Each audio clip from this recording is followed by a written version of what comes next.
അമ്മേ, ഞാന് അമ്മയോടൊരു കാര്യം ചോദിക്കട്ടെ? എന്താ ചോദിക്ക?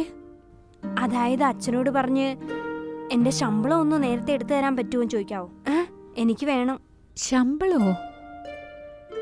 നീയല്ലേ അച്ഛനോട് നിന്റെ ശമ്പളം അക്കൗണ്ടിൽ ഡെപ്പോസിറ്റ് ചെയ്യാൻ പറഞ്ഞത്? പിന്നെന്താ? എനിക്കിപ്പോ അർജന്റായിട്ട് കുറച്ച് പണം വേണം. കിട്ടുവോ? തീർച്ചയായും കിട്ടും മോളെ. അതുപോട്ടെ, നിനക്ക് ഞങ്ങളുടെ ആരോഗ്യസ്ഥിതിയെക്കുറിച്ചാ ചിന്തയല്ലേ? ഒരുപക്ഷേ എനിക്ക് എന്തെങ്കിലും സംഭവിച്ചാ അച്ഛനെ നീ തന്നെ നല്ലോണം നോക്കിക്കോണം. അദ്ദേഹത്തെ ഒറ്റയ്ക്കാക്കരുത്. നിങ്ങൾക്കൊന്നും ആവില്ലമ്മേ. അങ്ങനെ ആകാൻ ഞാൻ സമ്മതിക്കില്ല. അമ്മയ്ക്കൊന്നും സംഭവിക്കില്ലമ്മേ. സംഭവിക്കാൻ ഞാൻ വീടില്ല. നിങ്ങൾ രണ്ടുമല്ലാതെ ഈ ലോകത്ത് വേറെ ആരുമില്ല എനിക്ക്. അമ്മയ്ക്കൊന്നും സംഭവിക്കില്ല. ശരി ശരി, നീ കരയാതിരിക്കെ. ഒന്ന് സമാധാനിക്ക് മോളെ. ഞാൻ പറയുന്നത് കേക്ക്. ഒന്ന് സമാധാനിക്ക്. എനിക്കൊന്നും സംഭവിക്കില്ല, ഭയപ്പെടാതിരിക്കെ. ഇന്ന് നിനക്ക് എന്താ പറ്റിയത്?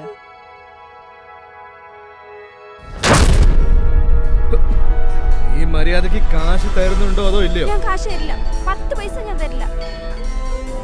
നീ തന്നില്ലെങ്കിൽ പിന്നെ നിന്റെ അപ്പൻ കൊണ്ട് തരുവോടി? പറയടി, നിന്റെ അച്ഛൻ കൊണ്ട് തരുമോന്നേ?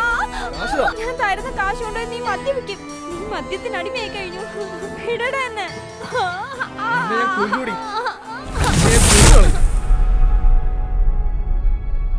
ഒന്നുമില്ലമ്മേ. പക്ഷെ എനിക്ക് പേടിയാ. പേടി മാത്രമേ ഉള്ളൂ. ഞാൻ കരുതുന്നത് വീണ്ടും കൊടുങ്കാറ്റ് വരാൻ പോകുന്ന. പിന്നെ എല്ലാത്തിനെയും അത് നശിപ്പിച്ചു കളയും. എല്ലാം തകർത്ത് തരിപ്പണമാക്കും. ഒന്നും സംഭവിക്കില്ല മോള്, കരയാതിരിക്കെ.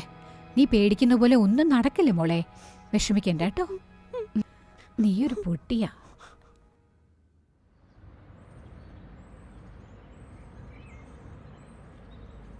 ദേ നോക്കൂ.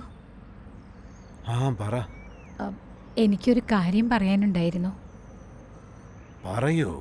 അല്ല, എൻ്റെ അടുത്ത് ധാരാളം ആഭരണങ്ങൾ ഇരിപ്പുണ്ടല്ലോ. അതെല്ലാം ഞാൻ ലോക്കറിലാണ് വെച്ചിരിക്കുന്നത്. ഒന്നും ഇടാറുമില്ല. ഞാൻ പറയുന്നത്, നമ്മുടെ മരണശേഷം ആ ആഭരണങ്ങളെല്ലാം ടിയയ്ക്ക് കൊടുത്താലോ? അവളുടെ ഭർത്താവ് നല്ലവനാണോ ദുഷ്ടനാണോ എന്നറിയില്ല. അവനിപ്പോൾ ജയിലില്ല. എപ്പോൾ പുറത്തിറങ്ങുമെന്നറിയില്ല. അവൾക്ക് ആ ആഭരണങ്ങളൊക്കെ ഉണ്ടെങ്കിൽ അതൊരു സുരക്ഷയായിരിക്കില്ലേ? അത് നിന്റെ ആഭരണങ്ങളല്ലേ? നിനക്ക് ശരിയെന്ന് തോന്നുന്നത് നീ ചെയ്തോ. എന്റെ തീരുമാനം എന്താണെന്ന് നിനക്ക് അറിയണമെങ്കിൽ അതിൽ ഒരു കുഴപ്പമില്ല. നീ പറയുന്നതിനപ്പുറം എനിക്ക് വേറൊന്നുമില്ല. സത്യത്തിൽ അവള് നമ്മുടെ മകളല്ലേ? എന്നാ ശരി, നമുക്കൊരു കാര്യം ചെയ്യാം. നാളെ തന്നെ ബാങ്കിലേക്ക് പോയി ആ ആഭരണങ്ങളെല്ലാം എടുത്തോണ്ട് വന്നേക്കും. എങ്കിൽ ശരി, നാളെ തന്നെ ബാങ്കിൽ പോയി എല്ലാ ആഭരണവും എടുത്തോണ്ട് വരാം.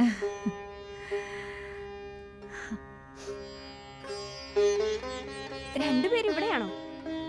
എന്നാ ഗുളിക കഴിക്ക്. കണ്ടില്ലേ, ഞാൻ മറന്നാലേ ഇവള് മറന്നില്ല. ഈയിടെയായിട്ട് മരുന്ന് കഴിക്കാൻ തന്നെ മറക്കുക. എന്താ പറയാ? എന്നാ വേഗം കഴിച്ചേ. വേഗം ആവട്ടെ. എനിക്കറിയാൻ മറക്കുമെന്ന്, അതാ കൊണ്ടുവന്നേ. നീ എന്റെ കയ്യിൽ തന്നാലും ഞാൻ അങ്ങ് മറന്നുപോയി മോളെ. ദിവസം ഇത് തന്നെയല്ലേ ചെയ്യുന്നേ? എന്തോ പുതിയതുപോലെ.